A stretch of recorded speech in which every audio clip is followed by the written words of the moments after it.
campaign. Joining us now, Communications Director of the Libre Initiative, a national advocacy group for Latino Americans, Wadi Gaitan. Thank you so much for being on.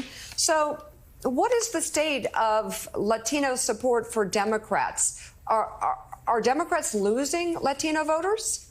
Yes, they definitely are. I mean, the reality is I think many Democrats thought that voting demographic was baked in their favor. And what we're seeing is actually that more Latinos are actually identifying as independent, as swing voters. They're really willing to hear from both parties. It's important for Democrats to understand that this is a loss in the sense that before they could sort of count at these voters and these universes as sort of a get out the vote demographic, that towards the end of the election, they could just make that call and they would show up. But the reality is that is not the case. They're going to have to court the vote and they're going to have to work hard for it. So sort of give me a snapshot of the mindset here of the Latino voters who are deciding that they're going to be independents or may not vote Democrat. In that mindset, what are the issues that are drawing them away from the Democratic Party?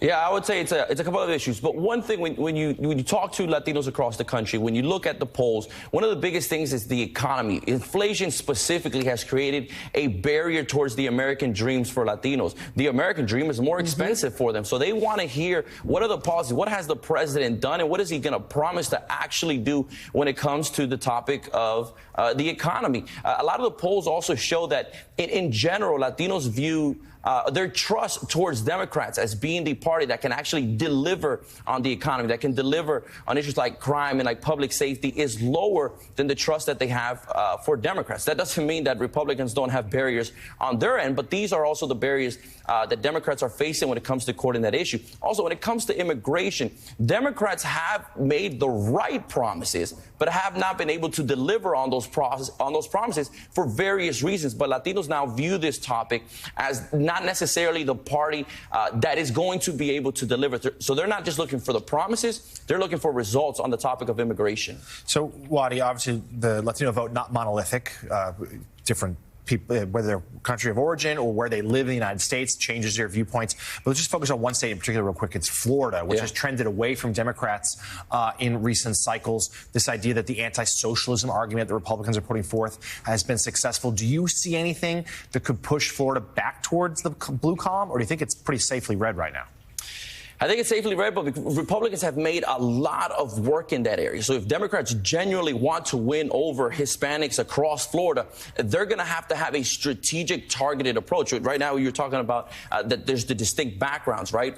Orlando specifically, the amount of Puerto Ricans who have moved there in the last 4 to 5 years from the island, even individuals from areas from New York who have moved to Orlando, have to understand that this demographic is completely different than the Cuban population, Venezuelan and Colombian, in Miami. Also, in areas of South Florida, there is a growing Mexican population in the areas like Homestead. So not only is it coming to these groups, showing up early, but it's making the specific case of why these different groups should vote for them. Something that Democrats really have to do is go beyond, again, that traditional 4-year voter that only votes in presidential races.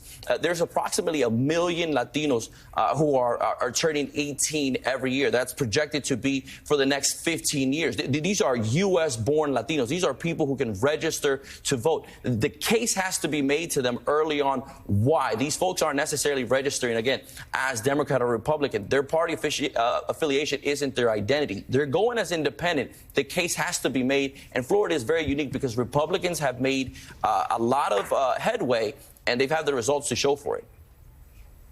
The Libre Initiative's Wadi Gaitan, thank you very much for being on the show.